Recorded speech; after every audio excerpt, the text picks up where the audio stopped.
Iran में सरकार विरोधी प्रदर्शन। तीसरे हफ्ते में है और सैकड़ों लोगों की मौत की खबरें सामने आ चुकी हैं।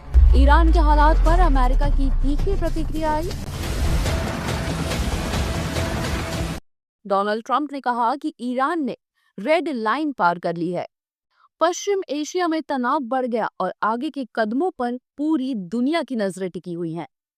ईरान में सरकार विरोधी प्रदर्शनों ने तीसरे सप्ताह में प्रवेश कर लिया है और हालात लगातार विस्फोटक होते जा रहे हैं।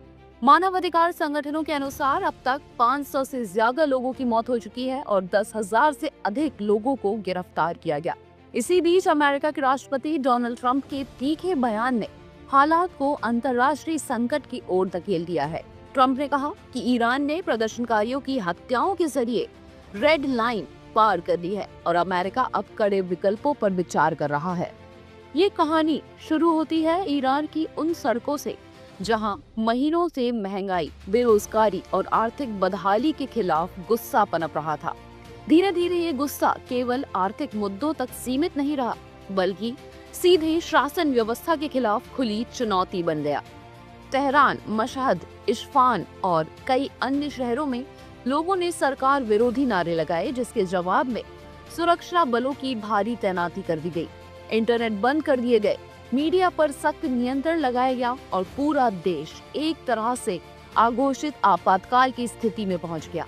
बात की जाए आज की, तो आज ईरान में हालात बेहद तनावपूर्ण हैं। प्रदर्शनकारी लगातार सड़कों पर उतर रहे हैं और सुरक्षा बल उन्हें रोकने के लिए बल प्रयोग कर रहे हैं। ह्यूमन राइट एक्टिविस्ट का दावा है कि सुरक्षा बलों ने कई जगहों पर सीधी गोलीबारी की। अस्पतालों में घायलों की संख्या बढ़ती जा रही है, जबकि कई परिवार अपने लापता परिजनों की तलाश में भटक रहे हैं। सरकार की ओर से आधिकारिक आंकड़े बहुत सीमित हैं, लेकिन स्वतंत्र संगठनों का कहना है कि मरने वालों की संख्या लगातार बढ़ रही है।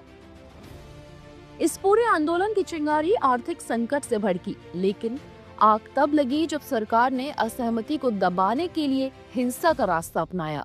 प्रदर्शनकारियों पर गोलियां चलने की खबरें, सामूहिक गिरफ्तारियां और सोशल मीडिया पर फैलती वीडियो क्लिप्स ने जनता के गुस्से को और तेज कर दिया। लोगों को ये महसूस हुआ कि अब ये सिर्फ रोटी रोजगार की लड़ाई नहीं, बल्कि जिंदगी और आजादी की जंग बन चुकी है। जैसे जैसे ईरान में हालात बिगड़ते गए, अंतर्राष्ट्रीय प्रतिक्रिया भी तेज होती गई। इसी बीच डोनाल्ड ट्रंप का बयान सामने आया, जिसने इस संकट को वैश्विक स्तर पर ला खड़ा कर दिया। ट्रंप ने कहा कि ईरान ने प्रदर्शनकारियों की हत्या कर उनकी तय की गई रेड लाइन पार कर दी है। उन्होंने ये भी कहा कि ऐसे लोगों को मारा जा रहा है जिन्हें नहीं मारा जाना चाहिए और अमेरिका इस स्थिति को बहुत गंभीरता से देख रहा है। ट्रंप के मुताबिक अमेरिकी सेना को मजबूत विकल्पों पर विचार करने के निर्देश दिए गए और तेहरान के खिलाफ सैन्य, साइबर और आर्थिक कदमों पर चर्चा चल रही है। ये बयान सामने आते ही पश्चिम एशिया में हलचल तेज हो गई। इजराइल ने हाई अलर्ट घोषित कर दिया, जबकि खाड़ी देशों में अमेरिकी ठिकानों की सुरक्षा बढ़ा दी गई। I've made the statement very strongly that if they start killing people like they have in the past, we will get involved. We'll be hitting them very hard where it hurts. Trump की चेतावनी के जवाब में Iran ने भी सख्त तेवर दिखाए। ईरानी नेताओं ने कहा कि अगर अमेरिका या उसके सहयोगियों ने कोई हमला किया तो क्षेत्र में मौजूद अमेरिकी ठिकानों को निशाना बनाया जाएगा। ईरान के वरिष्ठ अधिकारियों ने प्रदर्शनकारियों को विदेशी ताकतों से प्रेरित बताया और उन पर आतंकवाद जैसे आरोप लगाए। ईरान के अटॉर्नी जनरल ने यहाँ तक कहा कि कुछ प्रदर्शनकारियों पर ईश्वर का शत्रु होने का आरोप लगाया जा सकता है, जिसकी सजा मौत तक हो सकती है। यहाँ कहानी एक नए मोड़ पर पहुँचती है। जो आंदोलन कभी आर्थिक मांगों से शुरू हुआ था, वे अब अंतर्राष्ट्रीय शक्ति संघर्ष का हिस्सा बन चुका है। अमेरिका की संभावित सैन्य कार्रवाई और ईरान की जवाबी धमकियों ने इस संकट को सिर्फ ईरान तक सीमित नहीं रहने दिया। अब ये सवाल उठने लगा है कि क्या ये टकराव किसी बड़े सैन्य संघर्ष में बदल सकता है। रामायण क्लब ये एक अनोखी ट्रैवल और टूरिज्म कंपनी है जो खास तौर पर आध्यात्मिक यात्राओं में मदद करती है। यानी आप यहाँ सिर्फ घूमते नहीं, बल्कि असली आध्यात्मिकता को महसूस करते हैं। तो अगर आप अपनी आध्यात्मिक यात्रा को सच में खास बनाना चाहते हैं, तो रामायण क्लब को जरूर देखें। नीचे दिए गए लिंक पर क्लिक कीजिए और अपनी अगली आध्यात्मिक यात्रा को एक यादगार सफर बनाइए।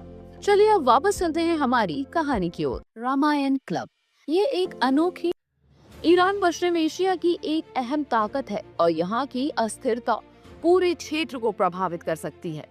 अगर हालात और बिगड़ते हैं तो इसका असर तेल की कीमतों, वैश्विक अर्थव्यवस्था और क्षेत्रीय सुरक्षा पर पड़ सकता है। साथ ही ये संघर्ष ये भी तय कर सकता है कि ईरान की आने वाली पीढ़ियों का भविष्य किस दिशा में जाएगा, बदलाव की ओर या सख्ती की ओर। आज तेहरान की सड़कों पर सिर्फ नारे नहीं गूंज रहे, बल्कि एक पूरे सिस्टम को चुनौती दी जा रही है। दूसरी ओर वॉशिंगटन से आ रही चेतावनियां इस आग में घी डालने का काम कर रही हैं।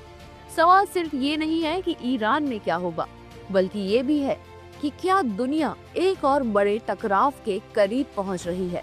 आने वाले दिन तय करेंगे कि ये कहानी सुधार पर खत्म होगी या संघर्ष पर। सूत्रा नेटवर्क फैक्ट्स और सच्चाई के साथ खड़ा होता है। हम सनसनी नहीं, सच दिखाते हैं। अगर आप भी ईमानदार पत्रकारिता चाहते हैं तो हमारे साथ जुड़िए, सच के लिए, बदलाव के लिए। और अगर आपके पास भी ऐसी कोई खबर है जिसे लोगों तक पहुंचाना जरूरी है तो हमारी वेबसाइट sutranetwork.com पर जाएं और हमें भेजें, क्योंकि सवाल सिर्फ खबर का नहीं, सच का है। और इस खबर से जुड़ी और जानकारी के लिए पढ़ें हमारा आर्टिकल डिस्क्रिप्शन बॉक्स में दिए गए लिंक पर।